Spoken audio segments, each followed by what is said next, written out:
Chapter 12 हम करेंगे class 10 का। क्लास 10 दो चैप्टर हमारे बचे हैं फर्स्ट टेंस के, एक चैप्टर 6 और chapter 12 area related to circle. Chapter 12 है आपका एरिया रिलेटेड टू सर्कल में आपने पढ़ा है सर्कल की एरिया कैसे निकालते हैं। सर्कल रेडियस सेंटर हो गया सर्कल का, सेंटर ऑफ द सर्कल, ठीक। सर्कल इसको हम सर्कमफेरेंस कहेंगे, सर्कमफेरेंस ऑफ द सर्कल, ये आपका centre of the circle. Circumference पर कोई पॉइंट पी ले लेते हैं, सेंटर से जो हम पी को ज्वाइन करेंगे तो रेडियस बन जाएगी। समझ आया? अच्छा तो सर्कमफेरेंस पर हम कोई पॉइंट पी लेते हैं, इसको सेंटर से ज्वाइन करते हैं तो क्या बनेगा, रेडियस बन जाएगी। समझ में? ये बेसिक चीजें आपने पढ़ा है कि दो लाइन स्ट्रेट लाइन सेंटर से पास होती हैं वो क्या होती है, डायमीटर होती है। जैसे सर्कल है, सर्कल से दो लाइन पास होगी सेंटर से, उसको डायमीटर कहेंगे। ये सबसे लॉन्गेस्ट कॉर्ड होती है, लॉन्गेस्ट कॉर्ड होती है। बाकी यहाँ से मान लो एक पॉइंट ए है सर्कमफेरेंस पर, एक बी है, ए बी को ज्वाइन करोगे ये भी आपकी कॉर्ड ही होगी। कॉर्ड क्या होती है, जो सर्कमफेरेंस के एक पॉइंट से चले और दूसरे सर्कमफेरेंस पर ही खत्म हो जाए तो वो क्या हो जाती है, कॉर्ड हो जाती है। स्मॉलेस्ट कॉर्ड हो गई। समझ में आया? अब यहाँ कोई भी सर्कल है, आपको इसके सर्कल की एरिया निकालना है तो आपने पढ़ा है कि पाई के बारे में पढ़ा है। पाई एक मैथमेटिशियन का नाम है, ग्रीक लेटर है पाई। एक मैथमेटिशियन थे, इन्होंने बताया कि सर्कमफेरेंस को जब डायमीटर से डिवाइड किया जाता है, सर्कमफेरेंस और डायमीटर का रेशियो हमेशा फिक्स्ड होता है। ये एक हमेशा फिक्स क्वांटिटी आएगी, इसी को पाई कहा जाएगा। जब सर्कमफेरेंस, इसको हम सर्कमफेरेंस कहेंगे, जो लाइन सेंटर से पास होगी ये डायमीटर हो जाएगी। तो जब सर्कमफेरेंस को डायमीटर से डिवाइड किया जाएगा तो एक फिक्स क्वांटिटी मिलेगी। समझ में आया? इसी को हम पाई कहेंगे। क्या कह सकते हो कि सर्कमफेरेंस डायरेक्टली प्रोपोर्शनल है डायमीटर के। जैसे जैसे डायमीटर बढ़ाओगे सर्कमफेरेंस बढ़ता जाएगा। समझ में आया? तो सर्कमफेरेंस डायरेक्टली प्रोपोर्शनल है इसके डायमीटर के, या सर्कमफेरेंस और डायमीटर का रेशियो हमेशा एक फिक्स क्वांटिटी होती है, इसी को हम पाई कहते हैं। जब सर्कमफेरेंस आपका 22 होता है उस समय डायमीटर 7 होता है, मतलब 7 डायमीटर पर सर्कमफेरेंस कितना होगा, 22। इसी को हम पाई पाई इक्वल टू 22/7। समझ में आया? अब आर्यभट्ट श्रीनिवास रामानुजन जो इंडियन मैथमेटिशियन थे, इन्होंने इसकी वैल्यू मिलियन प्लेस तक निकाल दिया। 3.14 जो हम 7 से डिवाइड करते हैं 22 को, 7 3 का 21, यहाँ 1 आएगा, डेसिमल लगाओ 0 से 1 का 7, 30 आ गया, 7 4 जा, ऐसे 3.14 समथिंग डिवाइड करते गए तो इसको मिलियन प्लेस तक उन्होंने डिवाइड कर दिया। तो फिर आर्यभट्ट ने कहा इतना लंबा कैलकुलेशन कौन करेगा, तो आप 3.14 से भी काम निकाल सकते हो। फिर 9th में आपने पाई की वैल्यू 50 प्लेस तक लिख रखा है। स्टैटिस्टिक्स में देखोगे क्वेश्चन नंबर 7 या 8 है 14.2 एक्सरसाइज में, तो पाई की वैल्यू 50 प्लेस तक दे रखा है। समझ में आया? और आपको टैली मार्क्स बनाना है उसकी, तो 9th की बुक सीरीज को देख सकते हैं। यहाँ पर हमें थोड़ा और आगे बढ़ना है। एरिया रिलेटेड टू सर्कल के कंसेप्ट में हम आते हैं। तो एरिया रिलेटेड टू सर्कल में पूरे सर्कल कैसे बने, जैसे कोई स्ट्रेट लाइन है 180 डिग्री एंगल ऊपर बन गया, 180 नीचे बन गया, तो पूरे सर्कल का एंगल थीटा 360 डिग्री हो गया, 360 डिग्री हो गया। सर्कल एंगल कितना होगा, 360 डिग्री। देखिए 180 ऊपर और 180 नीचे, तो 180 180 360 हो गया। समझ में आया? 360 सर्कल बना देगा एंगल। तो कोई भी सर्कल लोगे, कोई भी सर्कल, तो ये सेंटर हो गया, इसका सेंट्रल एंगल थीटा कितना होगा, 360 डिग्री। आप 360 डिग्री आप घूम जाते हो तो एक सर्कल बन जाएगा। समझ में आया? ये समझ में आया? अब यहाँ ये सेंटर है, सेंटर से हम ज्वाइन करेंगे, वो सेंटर हो गया, ए बी रेडियस हो गया, इसको हम बोलेंगे सेक्टर। क्या बोलेंगे? सेक्टर। मतलब रेडियस सर्कमफेरेंस के साथ जितनी एरिया बनाएगी उसको हम बोलेंगे सेक्टर। समझ में आया? रेडियस सर्कमफेरेंस के साथ जितनी एरिया ट्रेस करे, जितनी एरिया कवर करेगी उसको हम क्या बोलेंगे? सेक्टर। समझ में आया? यहाँ पर ए और बी, यहाँ सेक्टर हो गया। अब ए बी आपकी कॉर्ड हो गई। कॉर्ड जो एरिया बनाएगी सर्कमफेरेंस के साथ, इसको हम बोलेंगे सेगमेंट। सेगमेंट समझ में आया? सेक्टर में क्या होता है? रेडियस एरिया बनाती है और सेगमेंट में कॉर्ड बनाती है। दोनों समझ में आया? क्लियर? अब यहाँ पर ये आप कोई मान लो डायमीटर, एक डायमीटर, दो डायमीटर हो गए। पूरे सर्कल की एरिया आपने पढ़ा है। एरिया बराबर क्या होता है? Pi r square theta upon में 360। पाई आर स्क्वायर थीटा अपॉन में 360 सर्कल की एरिया। जब सर्कल की एरिया, पूरे सर्कल की एरिया निकालोगे तो पूरा सर्कल थीटा कितना हो जाएगा? 360। तो हम क्या लिखेंगे यहाँ? पाई आर स्क्वायर इंटू में 360 अपॉन में 360। 360 से 360 कट जाएगा तो पूरे सर्कल की एरिया कितना आ जाएगी? समझ में आया? अगर आप हाफ सर्कल की बात करोगे, आधा सर्कल की एरिया निकालना है तो आधा सर्कल आपका एंगल कितना आ गया? 180 आ गया। समझ में आया? तो यहाँ सर्कल की एरिया कितना हो जाएगी? पाई आर स्क्वायर इंटू में 180 अपॉन में 360। 181 जा 180 2 जा, तो सर्कल की एरिया कितना हो जाएगी? पाई आर स्क्वायर अपॉन में 2।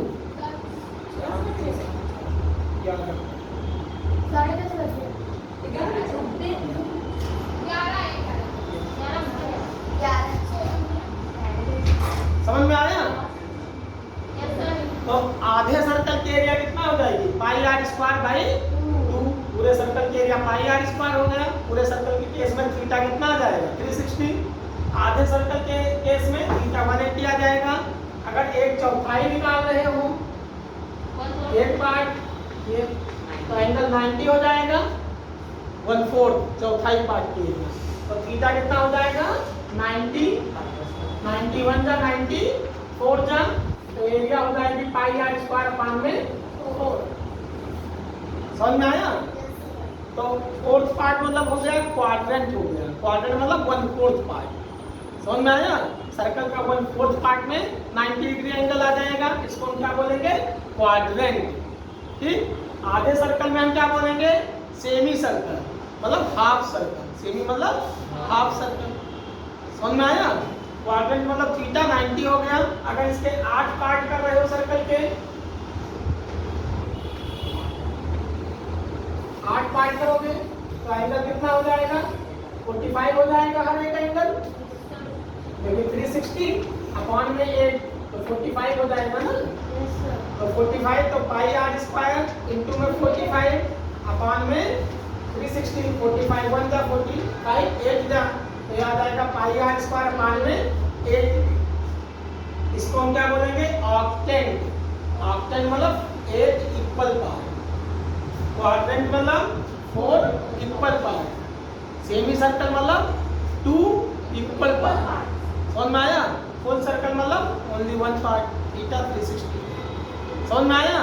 तो full circle, half circle, quadrant. Quadrant में कभी कभी लिखा होता है कि find the area of the quadrant, तो क्वाड्रेंट में थीटा कितना हो जाएगा? 90। ऑक्टेंट पूछ लिया गया, ऑक्टेंट में थीटा कितना हो जाएगा?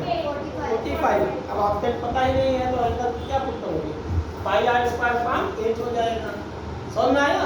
तो ये ऑक्टेंट की एरिया हो गई, ये क्वाड्रेंट की एरिया हो गई, सेमी सर्कल हो गया या हाफ सर्कल और फुल सर्कल हो गया। ये समझ में आया? क्लियर? अब हमें यहाँ पर सेक्टर की एरिया और सेगमेंट यही तो इसमें दे रखा है। ये एक्सरसाइज है, बहुत आसान है।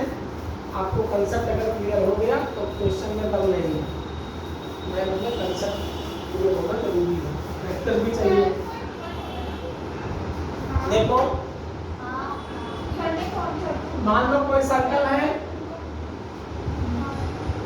यहाँ पर हमें ये सेंटर हो गया, इसकी रेडियस सपोज करो 21 दे रखा है। सर्कल की रेडियस 21 दिया है हमें और थीटा दे रखा है मान लो 60 डिग्री। थीटा 60 डिग्री दे दिया। समझ में आया? हमें पता करना है या यहाँ इसके दो पार्ट हो गए, मेजर सेगमेंट और माइनर सेगमेंट। हाँ, मेजर सेक्टर और माइनर सेक्टर हो गया। समझ में आया? मेजर मतलब बड़ा और माइनर मतलब छोटा। अब जब मेजर की बात आएगी तो एंगल कितना लेके चलोगे? 300 हो जाएगा ना मेजर में। और जब माइनर होगा तो 60 रहेगा। कुछ नहीं रहेगा तो साइड कर दिया जाएगा कि इसी की एरिया पता करो। समझ में आया? अब यहाँ पर हमें सेगमेंट की एरिया निकालना है। सेगमेंट की, ठीक? समझ में आया? हमें सेक्टर, अब सेगमेंट की एरिया कैसे निकालोगे? सेक्टर की एरिया में से ट्रायंगल की एरिया माइनस कर दो तो किसकी एरिया आ जाएगी? सेगमेंट की आ जाएगी। समझ में आया?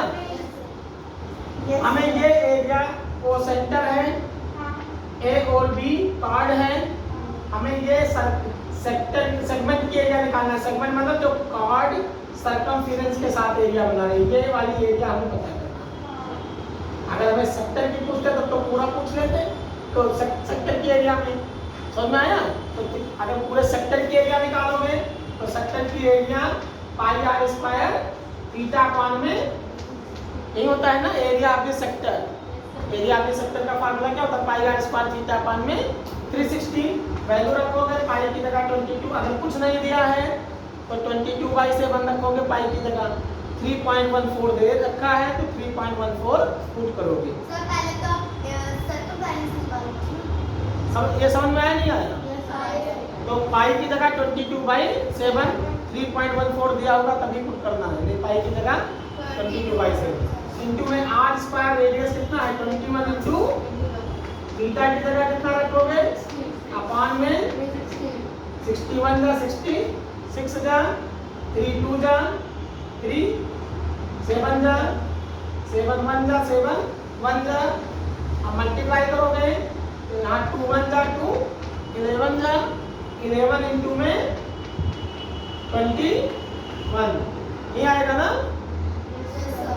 11 इंटू में 21 जो आएगा वो एरिया किसकी होगी? सेक्टर की एरिया होगी। समझ में आया? सेक्टर में आपका ये भी इंक्लूड हो गया, ट्रायंगल और ये सारी एरिया पूरा आ गया सेक्टर की एरिया। सेक्टर में क्या बताया था आपको कि रेडियस सर्कल के साथ एरिया कवर करती है। सेगमेंट क्या है? ये आपकी कार्ड सर्कमफेरेंस के साथ एरिया में। अब हमें चाहिए क्या? सेगमेंट की चाहिए तो हमें ट्रायंगल की एरिया माइनस करना पड़ेगा। इस एरिया में से, सेक्टर की एरिया में से ट्रायंगल की एरिया क्या करना पड़ेगा? माइनस करना पड़ेगा। समझ में आया? अब ट्रायंगल की एरिया कैसे निकालोगे? यहाँ पर ट्रायंगल की एरिया ये 21 ये एंगल दिया है 60 डिग्री। तो अगर हीरोन्स फार्मूला आप लगाते तो तीनों साइड की जरूरत होती है। राइट एंगल होता तो 1/2 बेस इंटू हाइट से कर लेते। साइड एंगल साइड से हो जाएगा। साइड एंगल साइड ये एरिया का निकालना है। सर एक चैप्टर के अकॉर्डिंग हो जाएगा। कॉमन से हां सर एक चैप्टर के अकॉर्डिंग हो जाएगा। तो हमें इसकी एरिया आपको बताया था ट्रायंगल में जो हम हीरोन्स फार्मूला कब लगाते थे। एक तो आपके पास 1/2 बेस इंटू हाइट का फार्मूला होता है। ये ट्रायंगल की एरिया निकालते हैं जिसमें हाइट पता हो, मतलब राइट एंगल ट्रायंगल। अगर राइट एंगल ट्रायंगल नहीं है, ऑब्ट्यूज एंगल ट्रायंगल या एक्यूट एंगल ट्रायंगल है, उस केस में क्या करोगे? हीरोन्स फार्मूला इस्तेमाल करते हैं। लेकिन हीरोन्स फार्मूला में 3 साइड होनी चाहिए, तभी तो 2s निकालोगे a + b + c। तो तीसरी साइड कहाँ है? समझ में आ रहा है? हीरोन्स फार्मूला कब इस्तेमाल किया जाता है? हीरोन्स फार्मूला किसी भी ट्रायंगल में इस्तेमाल कर सकते हो, चाहे एक्यूट एंगल हो, चाहे ऑब्ट्यूज एंगल हो, चाहे राइट एंगल हो, लेकिन तीनों साइड पता होना चाहिए। या पेरीमीटर दिया हो तो दूसरी 2 साइड दिया हो पेरीमीटर तो तीसरी साइड। और right angle 1/2 base into height केवल राइट एंगल ट्रायंगल में इस्तेमाल करते हैं। तो ऐसे केसेस में हम कैसे करेंगे? इसमें तीसरी साइड दे ही नहीं रखा है तो हम क्या करेंगे? यहाँ से परपेंडिकुलर डालेंगे, यहाँ से परपेंडिकुलर डालेंगे। समझ में आया? परपेंडिकुलर डालोगे तो ये एंगल बाइसेक्ट कर देगा। ये एंगल हो जाएगा 30 डिग्री। ये एंगल हो जाएगा 30 डिग्री। समझ में आया? अब आपको बेस चाहिए और हाइट चाहिए ट्रायंगल में OAB। तो ये एंगल 30 डिग्री है।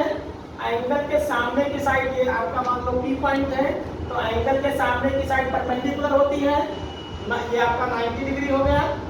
तो 90 डिग्री की अपोजिट साइड हाइपोटेन्यूज हो गई।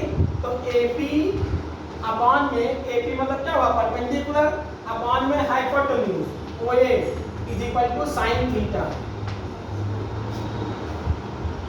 परपेंडिकुलर अपॉन में हाइपोटेन्यूज बराबर क्या होता है समझ में आया। अब AP हमें पता नहीं है तो AP अपॉन में OA दे रखा है 20 is equal to sin theta मतलब sin 30 डिग्री। sin 30 की वैल्यू 1/2।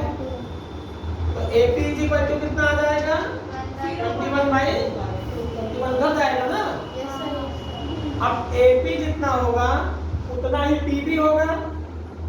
ये आपका परपेंडिकुलर बाइसेक्टर दो साइड दो इक्वल साइड में डिवाइड करेगा इसको दो इक्वल पार्ट्स में। तो AB बराबर क्या होगा AB is equal to 2 into AP का डबल होगा तो 2 इंटू 21/2 2 से 2 कट गया तो कितना आया 21 क्या। हाँ ये कोई जरूरी नहीं था, मान लो यहाँ को छोड़ दे दिया यहाँ को छोड़ दे दिया यहाँ 45 डिग्री दे दिया तब कैसे करोगे। तो ये वैल्यू कितना आ गया 21 हो गया तो ऐसे भी। अब हमें क्या चाहिए OP चाहिए।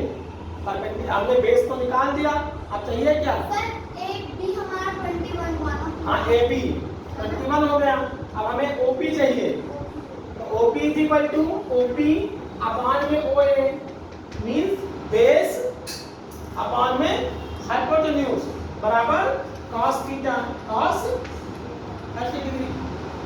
समझ में आया। ये आ गया आपका OP अपॉन में OA की जगह 21 cos 30 की वैल्यू √3/2। तो OP बराबर कितना होगा 21 √3/2 ये आएगा ना। तो यहाँ पर OP 21 √3/2 हो गया। अब ट्रायंगल की एरिया निकालोगे तो area of triangle OAB is equal to 1/2 base into height 1/2 base आपका AB है AB की जगह 21 और हाइट की जगह कितना आया 21 √3 अपॉन में 2। समझ में आया। 21 मल्टीप्लाई करोगे 441 और रूट में 3 अपॉन में 2 2 जा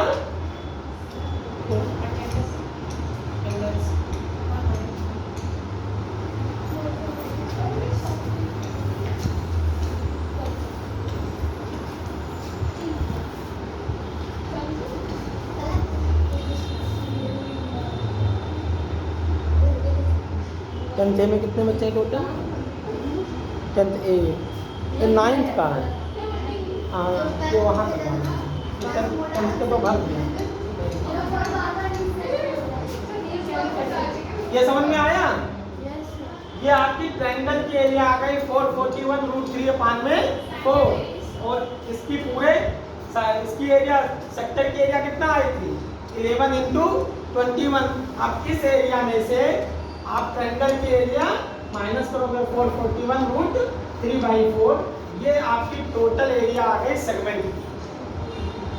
समझ में आया। ये क्लियर समझ में आ गया। कोई डाउट। तो आपको इसी टाइप से 13.1 और 2 3 तीनों में इसी टाइप से क्वेश्चन करने हैं। अब हम इसको रेडियस को r मान लेते हैं। डायरेक्ट आप फार्मूला यहाँ तो 21 दे दिया, मान लो कहीं 10 दे दिया देते, कहीं 5 दे देते, कहीं 7 दे देते, कहीं 50 दे देते। तब ऐसे केसेस में आप डायरेक्ट फार्मूला इस्तेमाल कर सकते हो। यहाँ पर ये समझ में आ गया ना प्रोसेस। कोई डाउट। अब हम इसी को हम फार्मूला डिराइव करते हैं। देखो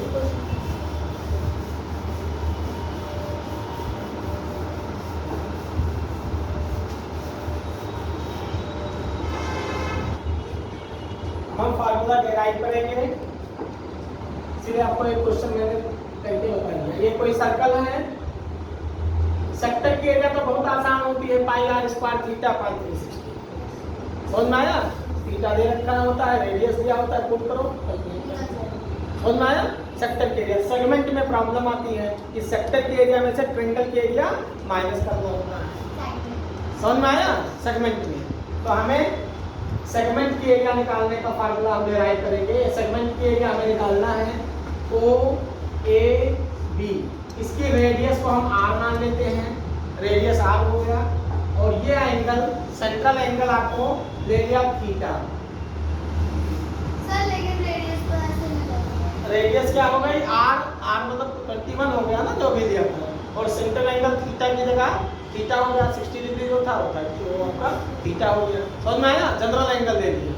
थीटा 0 और 180 के बीच में होगा, 360 के बीच में, 0 और 360 के बीच में होगा। समझ में आया? अब हम सेक्टर के एरिया निकालेंगे। सेक्टर के एरिया को हम A1 मान लेते हैं। तो area of a sector pi r square theta upon में 360। ठीक। अब सेगमेंट के एरिया को हम A2 मान लेते हैं। सेगमेंट की एरिया क्या आएगी? Area of the sector minus area of the triangle. ये आएगा ना एरिया ऑफ सेक्टर के एरिया में से ट्रायंगल के एरिया माइनस करोगे तो किसकी आ जाएगी? सेगमेंट की एरिया। समझ में आ गया? अब ट्रायंगल के एरिया कैसे निकालोगे? आपको मैंने अभी बताया ट्रायंगल, ये आपका ट्रायंगल हो गया, ये O है, ये A है, ये B है, ये आपकी रेडियस R हो गया। ये एंगल यहाँ से परपेंडिकुलर डालोगे, ये टोटल एंगल थीटा था तो ये एंगल कितना हो जाएगा? थीटा बाई 2 आधा हो जाएगा ना, थीटा बाई 2। ये भी आपका थीटा बाई 2 होगा। समझ में आया? और ये पॉइंट आपका P ले लिया, OP। ठीक। अब हमें AP निकालना है तो परपेंडिकुलर एंगल के सामने की साइड परपेंडिकुलर, ये एंगल है तो एंगल के सामने की साइड, क्योंकि ये एंगल राइट एंगल ट्रायंगल हो गया तो AP परपेंडिकुलर अपान में hypotenuse OA is equal to sine theta. Sine theta, theta की जगह क्या रखोगे? Theta by 2। समझ में आया? Yes sir. फिर AP is equal to OA यहाँ डिवाइड है, उधर जाएगा तो OA की वैल्यू कितना है? R। तो R साइन थीटा बाई 2। यही हुआ ना? तो ये जब AP इतना आया तो AB कितना आएगा? 2 से मल्टीप्लाई करोगे, 2 से मल्टीप्लाई करोगे ना तो यहाँ पर AB बराबर क्या हो जाएगा? 2R sign theta by 2। अब ये 2 से 2 नहीं कटेगा, ये एंगल है थीटा बाई, और ये 2 आपके नंबर्स है। ये देखिए आप 2 से 2 काट दो, ये एंगल है। समझ में आया? ये आपका AB हो गया। अब हम निकालेंगे OP। तो OP अपान में OA, OP upon OA is equal to cos theta by 2 base upon में हाइपोटेन्यूज बराबर cos थीटा बाई 2। अब OP is equal to OA उधर जाएगा, OA की वैल्यू रखोगे तो R cos थीटा बाई 2। ये समझ में आ गया? Yes sir. अब ट्रायंगल की एरिया, तो एरिया ऑफ ट्रायंगल 1/2 बेस आपका क्या है? AB की वैल्यू निकाल चुके हो 2R sin theta by 2। 2R sin theta by 2 into में OP base into height, OP की value R cos theta by 2। समझ में आया? Yes sir. अब यहाँ 2 से ये वाला 2 कट जाएगा, R को R से मल्टीप्लाई करो, R स्क्वायर और sign theta by 2 into cos theta by 2। ये हो गया ट्रायंगल की एरिया। डायरेक्ट फार्मूला इस्तेमाल कर देना है। अब ये सब नहीं परपेंडिकुलर डालना, ये सब नहीं डालना है। ट्रायंगल की एरिया क्या होती है? R square sine theta by 2 into cos theta by 2। समझ में आया? ये किसकी एरिया हो गई? ट्रायंगल की। और हमें सेगमेंट चाहिए तो सेगमेंट में pi r square theta by pi r square theta upon 360 minus में r square sine theta by 2 into cos theta by 2। ये हो गया सेगमेंट की एरिया का फार्मूला।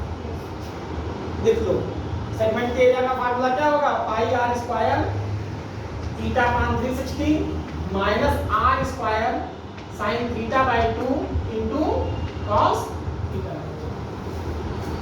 अब कोई भी ट्रायंगल आप क्वेश्चन ले लो, उसमें वैल्यू पुट करो, रेडियस दिया है, थीटा दिया है, डायरेक्ट वैल्यू पुट करो। समझ में आया? थीटा बाई 2 आपको मैंने बता दिया, थीटा अगर 60 डिग्री दिया है तो कितना हो जाएगा ये? 30 हो जाएगा।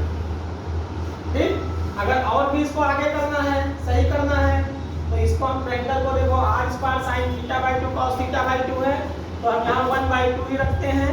अगर आप मान लो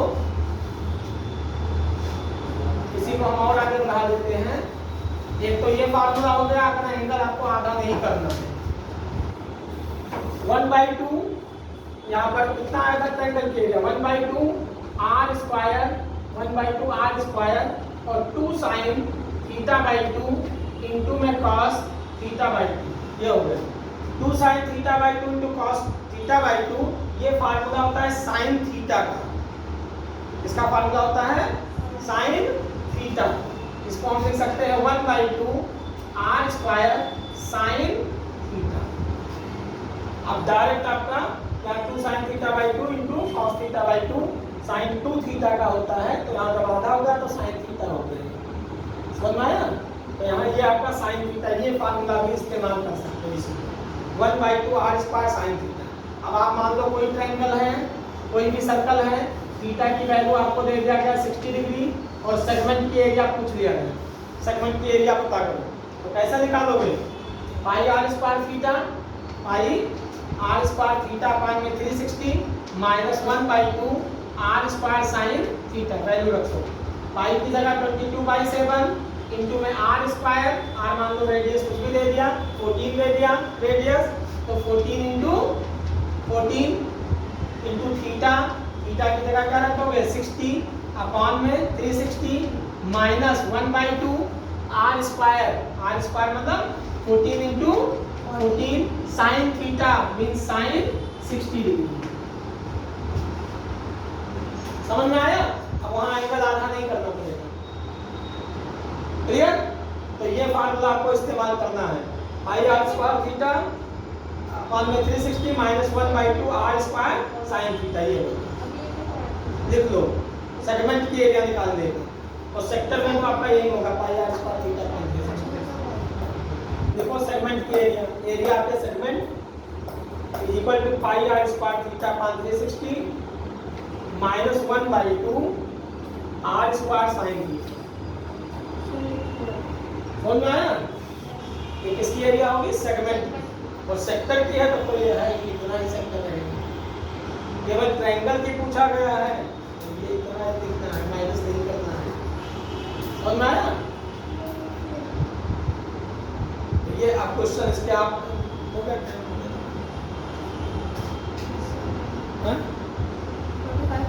कितना?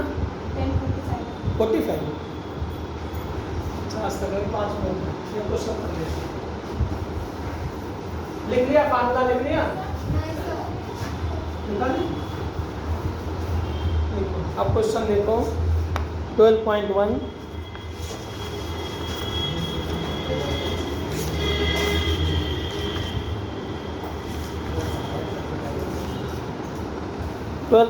में आपके ये 9th में 8वीं से रिलेटेड क्वेश्चन है। इसमें 12.1 में देखो, the radii of 2 circle are 19 centimetre and 9 centimetre. 2 circle हैं जिनकी रेडियस दे दिया गया, मान लो r1 is equal to 19 centimetre है और दूसरे सर्कल की रेडियस r2 बराबर 9 सेंटीमीटर है। 2 सर्कल हैं, उनकी रेडियस दे दिया गया r1 और r2। Find the radius of the circle which are circumference equal to the sum of the circumferences of these 2 circle. आपको एक ऐसे सर्कल के सर्कमफेरेंस पता करना है। देखो, the radii of 2 circle, 2 circle हैं जिनकी रेडियस एक की 19 है, एक की रेडियस 9 है। एक आपको बड़ा सर्कल पता करना है जिसकी हमें find the radius of the circle, इसकी रेडियस हमें तीसरे सर्कल की पता करना है। समझ में आया? इस सर्कल का जो सर्कमफेरेंस है, मान लो C3, ये इन दोनों के सर्कमफेरेंस के सम के बराबर है। इन दोनों के सर्कल, इसका मतलब C3 किसके बराबर है? C1 प्लस C2 के। ये दे दो। समझ में आया? अच्छा, समझ में आ गया? The radii of 2 circles are 19 centimeter and 9 centimeter respectively. Find the radius of the circle which has circumference equal to the sum of the circumferences of two circles. तो C3 तो इसका सर्कमफेरेंस 2 पाई कैपिटल R1 2 पाई R3 मान लो, इसका R3 मान लो। तो 2 पाई R3 बराबर है circumference 2 पाई R1 plus में 2 पाई R2 में। दोनों में हम 2 पाई कॉमन ले लेते हैं, इसमें 2 पाई कॉमन ले लो तो R1 प्लस R2 ये बराबर है 2 पाई R3 के। 2 पाई से 2 पाई कट जाएगा तो R3 बराबर होगा R1 प्लस R2 के। R3 is equal to R1 दे रखा है 19 प्लस में R2 दे रखा है 9। 19 में 9 ऐड कर दोगे तो कितना आ जाएगा 28 सेंटीमीटर। यही पता करना था तीसरे सर्कल का सर्कमफेरेंस। समझ में आया? समझ में आ गया? कोई डाउट? क्वेश्चन नंबर 2 देखो बस ये करो।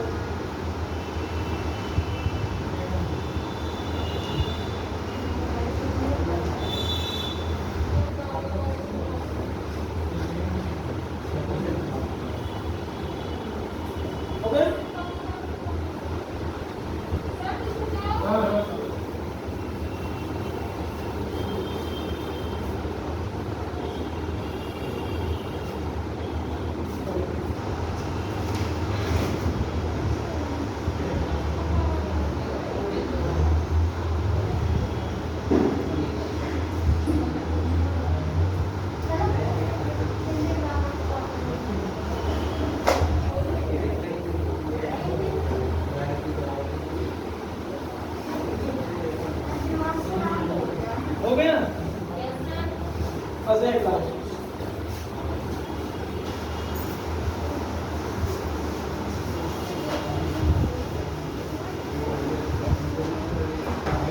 the radii of two